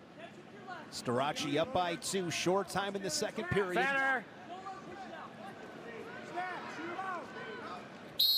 Hey, stay out of him. Next one's Saul, stay out of him. You know, with that activity, even though you gave up the escape, you've given yourself plenty of time to get out where it won't cost you anything. You need a takedown anyway. You need to get some additional scoring here. Down. This is giving you plenty of time, and maybe even look for a reversal. Maybe try to take the guy to his back. You've got that in your repertoire. Starocci goes on top here in this third period. There's a caution. Second caution. Get on easy. Starocci from Erie, Pennsylvania. Two-time champion for Cathedral Prep.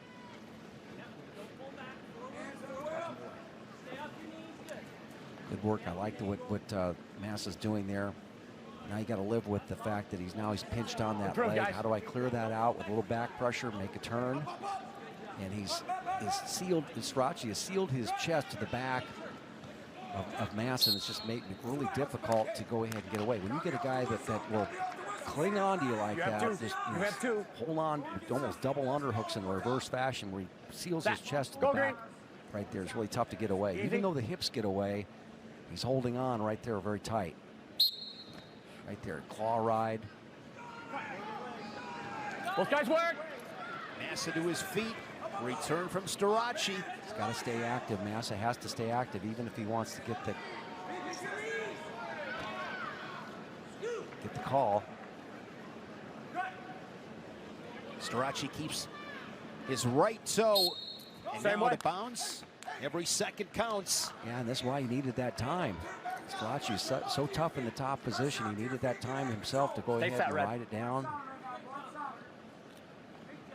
Yeah, Starocci does a great job of, pressing in with the hips and taking them away, in and out. And it's just really hard to get anything going from underneath. Sinks in a claw ride deep off the whistle. You want to cover the fingers here, but at the critical time, you want to get your hips moving. It comes up, but he doesn't have enough twist to it. Just relentless on top. Yeah, he just sags down. Look how he scoops that leg up in the air. He's worked his riding time up to 40 seconds. Green warning! And there's a stall call on Starocci. Well, we'll see if it affects his tactics there. If he stays with this, which he should stay with it. I mean, it's working for him. You got to ride another 20 seconds. It's worth the stall warning. You just don't want to give up a reversal, but the way he rides right now, when you're scooping up that near leg, really, you're not going to give up many reversals. So Massa to his feet.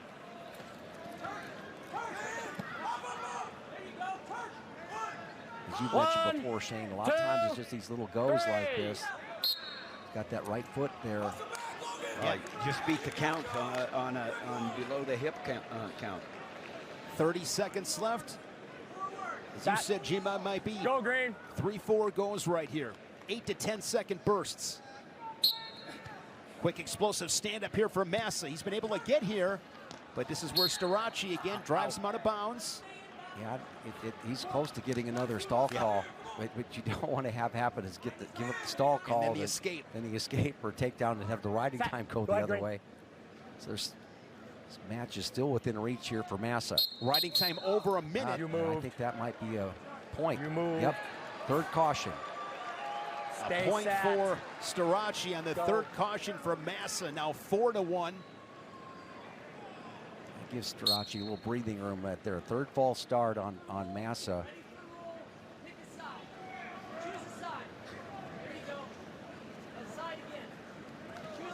Right now, you just want to make a statement here that I've decided to ride you, right, and you're going to stay down. Yeah, suffocating is the word I would use to describe Carter Starocci in that top position. Riding time at 1:27. Makes it a 5-1 decision. The national champion a year ago, the Big Ten runner-up last March, and now a Big Ten champion, Carter Starocci, ranked #1 in the country for Penn State's workmanlike effort. Yeah, Logan Massa had a fine tournament here, but Starocci was just too much, particularly in that top position, Shane. Carter Starocci is down on the floor with Ray Flores. Ray? Thank you very much, Shane. Yes, we are with Carter Starocci, who just captured his first Big Ten championship with a win over Logan Massa. How sweet is this Big Ten title for you? It's all glory to God first and always. So with that, I just want to thank God and my family, my teammates, and this Big Ten, it's cool, but the job's not finished, you know. So I'm the best in the world, so I'll score more points. I get to do it again in 2 weeks, so just line them up. Do you feel the significance of your win, knowing that this was major for your team when it comes to the Big Ten Team Championship, as you guys are neck and neck with Michigan? Yeah, no, we're not neck and neck with Michigan. We're a lot better than Michigan. We're going to put it together in 2 weeks. We're a lot better, and we know that. So we just got to take this opportunity and be grateful for it and go out there and show God's work.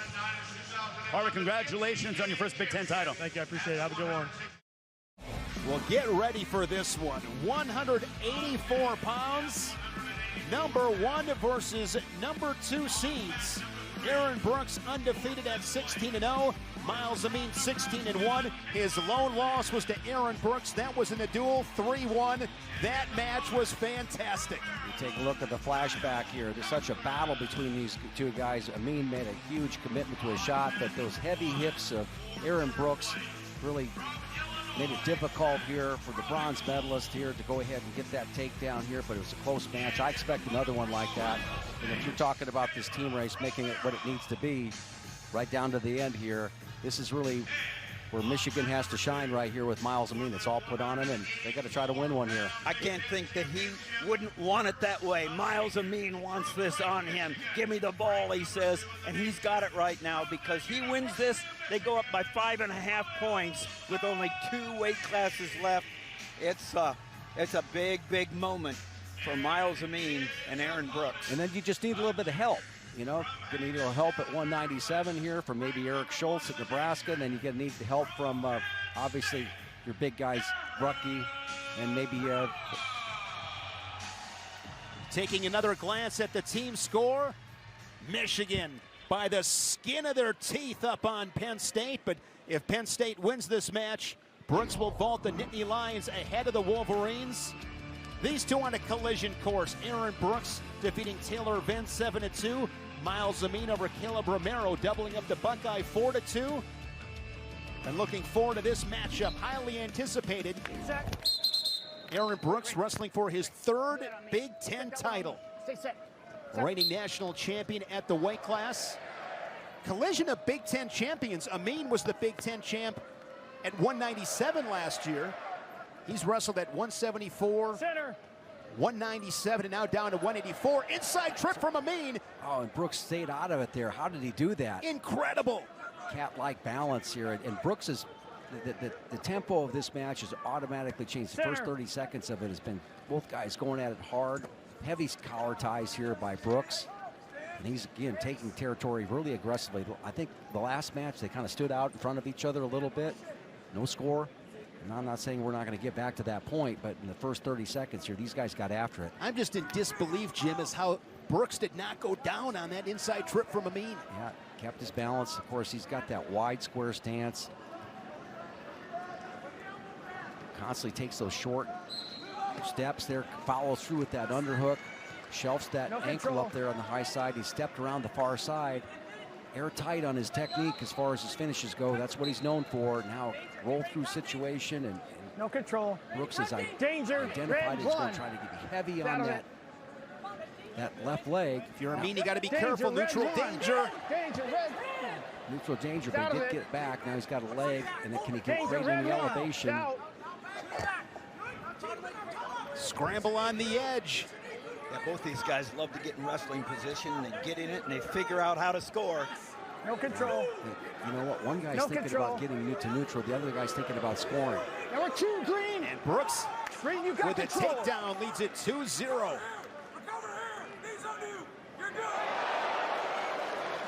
That was just a beautiful shot and finish there in anticipation, because Amine usually gets that stuff on 99% of his opponents, but improve, gentlemen, improve it. I just don't know how you take him down, and I don't know how you get out of it when he has your leg. And we've already seen stay after. You have an inside trip dead to right, so you got out of that. Yeah, I mean, they came out swinging. It doesn't get any better than that. Myles Amine, 4-time All-American. Red, go ahead and get 4th set. and a couple of 3rd place finishes down at 174 last year in St. Louis, 3rd at 197. Hold set, Red. Over 100 career victories. I've always referred to Myles Amine as Mr. Wolverine, just a great face for the program, and he escapes. He's on the board 2-1. Keep it legal Only up the top. second Center. Olympic medalist in Michigan history. My friend Steve Frazier, of course, the gold medal winner in 1984 in Greco. So Grip, Myles is the only freestyle medalist in University Michigan history. Get out of that. Bronze medalist for San Marino. Out of the grip, guys. Out of the grip. Amine from Brighton, Michigan. In high school, a couple of state titles at Detroit Catholic. Saw his cousin Cam fall to Alex Marinelli in that 165-pound final. 20 seconds left, 2-1. Brooks. Out of the grip. And Brooks has made a really concerted effort here to be moving forward here. He's working that underhook. Stalemate, grip, fingers. Out of that, guys. Stalemate whistle back to the center as they toe the line with 12 ticks. Grip. Both guys just holding position, collar tie for the next period. Second period. Green. This comes up top Green. Neutral defer. And Green's Brooks, choice is down. Second period. the 2020 Big Ten Freshman of the Year, will go on bottom to start this Green, second stay period. set. Red, Out cover of legal. Hagerstown, Maryland. He's a 4-time Maryland State champion. These guys are working hard. I mean, you don't, but it'll be interesting to see who can maybe execute the best when they're tired, who might get a little more tired. They're getting after it.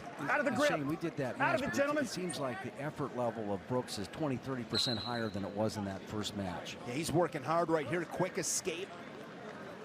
Up 3-1. Center, gentlemen. I'm glad I'm not responsible to figure out how to beat Aaron Brooks. He would retire most coaches, right? So don't feel bad. There's a single leg shot, switch off to a double. Two phenomenal wrestlers here on the mat in this 184-pound final. Mentioned Amine, of course, Olympic bronze medalist. Brooks, success on the world stage as well. 2017 cadet world champion. He was junior world silver in 2018. 60 seconds for midway through the second period. Brooks up by 2. Notice how Brooks approaches his Rudy, Red, you're blocking the action. You're straight stalling. arm right there. One arm down, covering. Fingers, gentlemen. Fingers, out of it. Brooks looking to put Break, Penn out of State it. ahead of Michigan in this Stay tight out of it. team race. Yeah, he's got a great thumb block. Right here, guys. You know, right to that underhook. Yep, right there. Did right-handed underhook. Good call, Tim. So, you know, keep the you post mentioned, well, clean. how do you beat Aaron Brooks? Well, he doesn't get tired in this thing. I mean, he puts up this type of effort there, doesn't get tired. I mean, that's just another feather or arrow in his quiver. He can out-condition guys. Improve it. Yeah, that's a good point, because as hard as he goes, upper body and the hand fight, he lowers levels 21. so much it's hard to follow. It's hard to follow when you've been fighting it so hard just to get through the hand fighting. Yeah, and most guys, you know, Myles Amine is usually successful in out of the grip, getting gentlemen. out Out of the and rolling grip. through and, you know, getting to stalemates Out of the grip. there, but finishing with Aaron Brooks seems Guys, to out of be it. Both up. almost at 100%. Aaron Brooks in that NCAA final last March, beating Trent Heideley of NC State 3-2. Rich, choice is bottom. Third period. Now the Wolverine will go on bottom. 184 pounds with 12 allocations to the NCAA championships. 27 the most seconds of of any riding weight time. Third period. of the Stay 10. set. Green, cover. Green. Quick stand up off the whistle.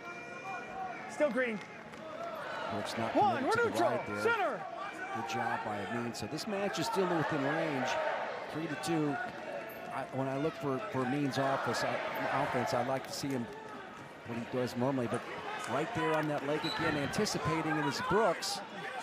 But Amine has a pretty good hold of that leg. He's got the shoulder inside the knee, not on the outside, so he'll be able to go ahead and at least get a stalemate out of this position. Yeah, what a great job of avoiding the takedown there by Amine. He's got to keep that right shoulder on the inside part of the leg. Don't let it fall to the outside. Time ticking away on Amine. Can he actually score in this position? Now he grabs the other leg. Brooks with that left ankle. Right. Yeah. Potentially dangerous.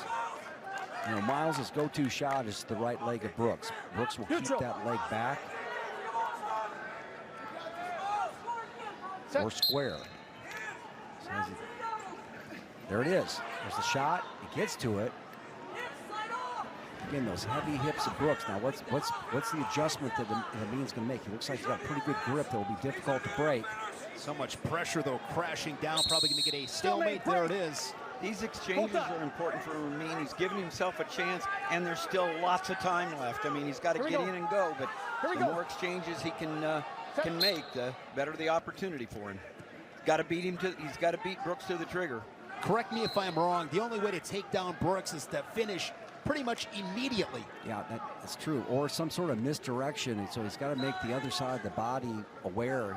He make Brooks aware that maybe he can tack to Brooks' left leg.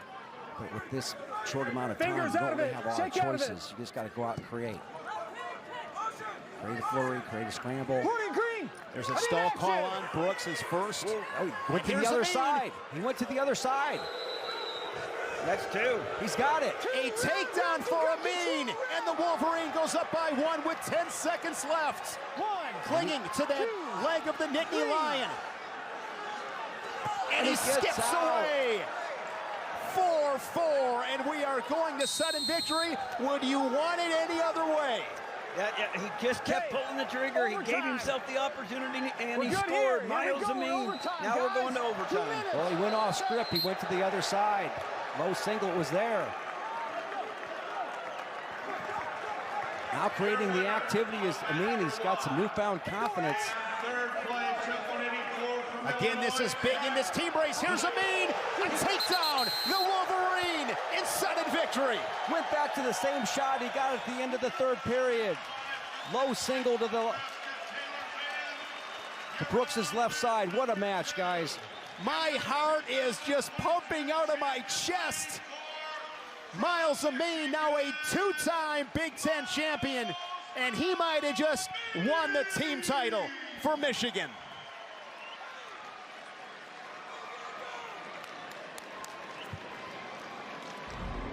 This is the Resolite takedown of the match. He needed it, and he got it. He went to the lead leg, which is kind of off script. You know, in the last match, he was attacking that right leg almost exclusively, and this time he changed it up. The Michigan coaching staff and Myles Amine made the adjustment.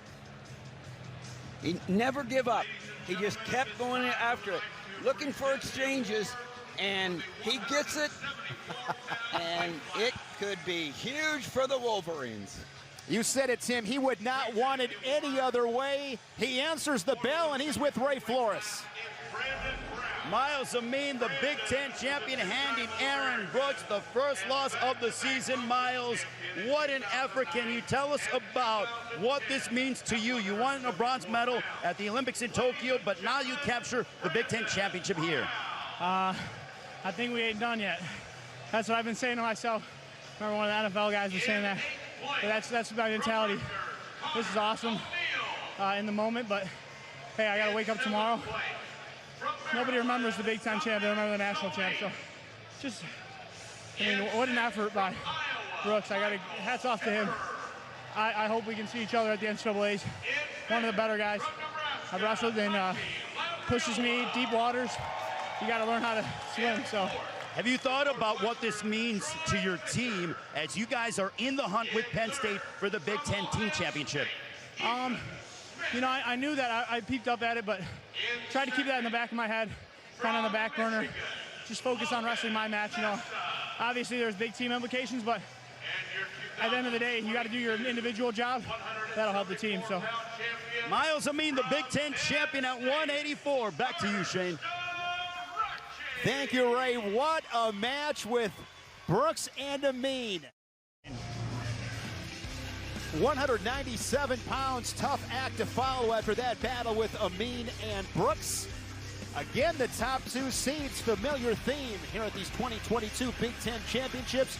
The #1 seed from Nebraska, Eric Schultz, 16-1 on the season, and Max Dean for the Nittany Lions, 17-1 under head coach Cale Sanderson. Just two Big Ten champions in Nebraska's history. One was a really tough guy in Robert Kokesh, the last to do so. Well, he was a hammer, you know, and here you see him against Matt Brown. You get that weight class switched around here. Matt was able to win the national championship here, but this was a multi-time Big Ten champion that really got it done. Yeah. Eric Schultz, two-time Big Ten finalist. He's been a runner-up in both appearances, fell to Colin Moore, and then last year fell to Myles Amine. Will the third time be the charm for Eric Schultz? The story is set up perfectly here in Lincoln, Nebraska. All that stands between him and a Big Ten title is Max Dean. Dean the 2 seed, but he's ranked #1 in the country. Dean just one loss, that's to Cameron Caffey of Michigan State. Dean coming over from Cornell, where he was a two-time All-American and national finalist at 184 pounds. And here comes Eric Schultz. And here inside Pinnacle Bank Arena, a lot of red getting out of their seats, giving him a standing ovation as he takes center stage. They're coming to their feet right now, and they want to come to their feet at the end right now. And, you know, clashing styles here. And Eric Schultz got here by beating Patrick Brucky on his way to this third showing in the championship. Max Dean beating Cappy, avenging an earlier loss to get here. Eric Schultz, he's punishing on top. He looks for one exchange to be, you know, successful. One takedown usually wins it for him, but Max Dean wants to get on the mat. He's punishing on top. That's a good point, because Max Dean probably has the more varied style to be able to beat you. Turn people, catch people is really tough to get to his offense. I mean, get to his legs. Eric Schultz is a guy that likes to go ahead and drive with that right-handed underhook. He's really effective with it. Saw him, you know, has kind of a little knee pick with center, it, gentlemen. Let him right now in. you see that he's not in that because Dean has beat him to it. So a lot of this battle in this match will be wrestle. Let's go. Whether Schultz can really drive in and get with that right-handed underhook, get his offense off, and if Dean can get to his legs while he's committed to it. Center, gentlemen. Fun match here at 197, but that team race, Penn State, they got to have Max Dean here at 197.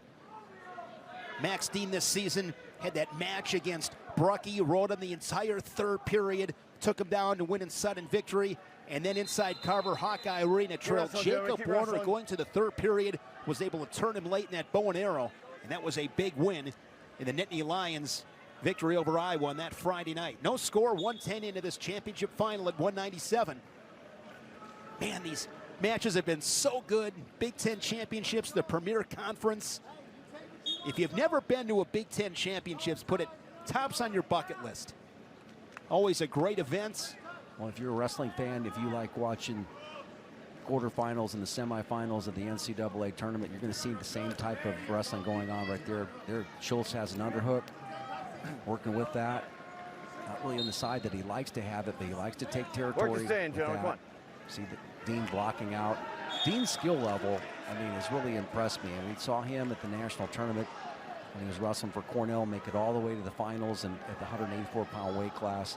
Work the center, gentlemen. I think he's made the adjustment up to this weight class very well, and it's just because not necessarily his size or his strength, it's just his skill level is off the charts. Center. Both these guys push pace. They put a lot of pressure on the heads. They like wrestling. They like wrestling. They just get after it. Dean has not competed the last 2 years. Took a red shirt, and then Cornell had its season canceled. Good work on the edge from Dean. He's on the board, 2-0. How slick was that? It was. He stuffed the head there, and he's still working. Mindset there, keep the clock running. I get a call right there. I'm going to go ahead and take him off the mat, but he's buying 12, 13, 14 seconds of riding time here at the end of the period. Now he's only got 16 seconds to ride out the period. And it's shame you've mentioned all throughout the tournament you want to finish the period in the top position, right? Absolutely. Good mat awareness right there. As you said, those little things might not seem like a big deal. 10, 12 seconds, it is a big deal. Schultz working there. He's got to sit out. It's going to come hard with the head. Going to turn back in. Look at the footwork there. Short time, good escape. Get the crowd back into it. He's on the board and escape in the final seconds of the first. Great work with the takedown from Dean. Yeah, let's take a look at that on the replay because he ends up really stuffing the head hard with that collar tie. I'm just going to go ahead and say misdirection, went left and then came back after Schultz reacted to that movement left and then had the quick go behind. Little run around, looking light on his feet. Red set, green, cover. His footwork has been fantastic. And Schultz, the redshirt senior out of Tinley Park, Illinois, starting this period on bottom. Quick sit off the whistle. Covers the fingers there. Now you got to make that turn, and just like that, Dean able to go ahead and make him carry a little bit of weight high. So when he makes this turn in, we'll see if he's able to, he decides to follow. Dean is committed to riding right here. Got the left elbow inside, but he's trying to keep the left wrist free. See that action right there? And Schultz is committed to not letting Dean get that leg in. Schultz is to his feet, riding time over a minute for Dean. Another little mat return on the edge, and there's that leg you spoke about, Tim. Yep, the gap got, he opened the gap, and I knew Dean wanted to get that leg in. And you could see that Schultz was really committed to closing that gap, but he stretched him out and got it in. Red, you're down. Brother Gabe Dean, three-time finalist, two-time national champion at Cornell. You know, all that action doesn't hurt you any, you know, if you're Schultz, if you can go ahead and get out quickly right here. Red set, and then green, Schultz is pretty tough in the top position himself, and you're going to have to, you know, do what Myles Amine just did, is, you know, try to win this thing on the feet. So get your feet quick, get that escape. Digging in with those elbows right there. Now he's got him cut off, right? You should be able to make a turn, and that's where Dean comes up high on the shoulder. See, right when Schultz wants to make that turn. Come on, guys, both guys, let's go. Both guys work to improve. Right when he makes that turn, he gets high up on the shoulders. Now he drops in on the leg. Stay in. So Dean continues to build that riding time. Lifts a high single. And there's a stall call on Dean. And again, once again, you probably take that call just to have the riding time keep moving. Green, you've been warned. You don't want to give up another one. As you said before, what you don't want to have happen is you give up another stall call and then he escapes. Quick escape, yes. You don't want that. Yeah, Schultz needs to go back to that sit out and make that he got out before on, and he just did. Notice that time he just turned in and attacked the leg. He's worried less about hand control and just got his body moving. 2-2 match. Right there, that was that underhook that he likes to work off of. Dean is shorter here, the shorter guy here. When he's pulling down, he's pulling Schultz down to his level. That's a lot of work on the back for Schultz there. A lot of muscles working hard. Yeah, and I think a lot of that was set up by the 2 minutes of riding time. It looks like, you know, Schultz is really working hard because he had to work very hard to get out from underneath. Hey, Green, and now, how do you play this if you're Schultz? You know, I think you try to see if since they haven't, well, they've wrestled, but it's like, oh, actually, I don't know if they, not recalling here right now what their match scores were if they even wrestled, but, you know, looks like Schultz is going to play it with the intentional release. I believe this is the first time these two have met.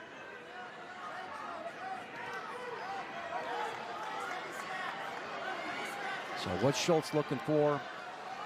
Looks like likes to go ahead with that right-handed underhook.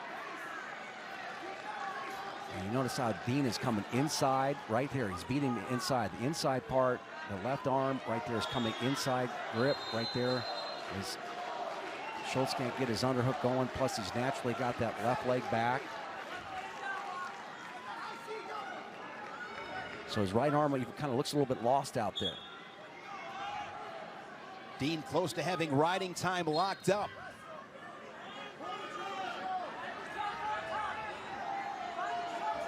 Just over a minute left in this third period. Only takedown of the match by Dean, but here's Schultz. Boy, what a great job by Dean, just dropping his hips hard, chest up, wrinkling the back of the neck, anticipating it. Riding time is locked up, so Schultz down by a pair. That's how you know these guys are good. Look at all this action in the white area of the mat. Little circle. Feet are moving. I asked you earlier about what Brooks had to do. What does Schultz need to do to get a takedown? Well, I think he's got to really kind of maybe push forward and get that, maybe get a stall call. It's really about shooting right now. You're not going to get bailed out by a call now with the riding time. Got to go hard. Change your levels and go. And you can just tell that, just like a boxer here, Dean just has the footwork. He's creating an uncomfortable angle here where Schultz doesn't feel comfortable getting his just basic shot off. Nothing extra. With the riding time, 4-2 for Max Dean. And he's a Big Ten champion for Penn State at 197 pounds. What a wrestling IQ. I think that's really tough situation to come into and tough guy to score on. Anytime you're going to win a Big Ten championship, you're going to put a lot of effort in, and that was well done. Very tactical, but scored when he needed to and did a great job riding on the top position. Max Dean, the most recent Big Ten champion, of course, you're at 197, the last for Penn State, Bo Nickel in 2019. And Max is down with Ray Flores. Ray? Thanks very much. Staying alongside Max Dean, the Big Ten champion at 197. Max, you had to come in here at enemy territory, taking on the fan favorite in the Cornhusker. But tell us about your ability to be able to get the victory and remain composed here in Lincoln. It's just a distraction, We're working, we're training every day. I know how to wrestle. It's just about wrestling. So come on, wrestle. You haven't wrestled the past 2 years, but now being a part of the Nittany Lions, what does being a part of Penn State mean to you? I'm the luckiest guy in the world, yeah. It sucks sitting out, and time to make some tough, shrewd decisions. Ever since I did, my life got way better. I love my coaches, my teammates, my family at Penn State. I got engaged to the most beautiful girl in the world. Just make good decisions, your life works out. Tell us about the chemistry that you guys have going from the lighter weight classes. You have Nick Lee, Roman Bravo Young, also Carter Starocci, along with Aaron Brooks. Just a very talented team with the Nittany Lions. Those guys lead the way, they're hammers. I'm just here trying to do my part. Like I said, super blessed to have their support, them to train with. The NLWC, I couldn't even name all the guys that are helping us, and we still got a lot of work to do. This is just a warm-up. So I'm gonna get back to work with those guys and go bring it home in a couple weeks. Max, congratulations. Max Dean, your Big Ten champion at 197. Shane, back to you. 197 is going to be quite the weight class at the NCAA Championships in a couple weeks in Detroit. At heavyweight, the Olympic champion Gable Steveson, the #1 seed, and Tony Cassioppi of Iowa, he's the 2 seed. He had an incredible semifinal victory last night, came back to beat Greg Kerfleet of Penn State. Gable Steveson 12-0, all of his victories bonus point victories. As we take a look at the tunnel, there he is, the Olympic champion Gable Steveson of Minnesota. Gable Steveson looking for his 3rd Big Ten title. We do not see Tony Cassioppi in the tunnel. No sign of the Hawkeye Cassioppi. Gable Steveson 5-0 in his career against the Hawkeye. Gable Steveson from Apple Valley, Minnesota. He has done a lot of winning. 4-time state champion in high school. 2-time Big Ten champion, reigning national champion. And you hear the boos here inside Pinnacle Bank Arena. A bit of a disappointment. The showman Gable Steveson gives the thumbs up, and he's going to get a standing ovation.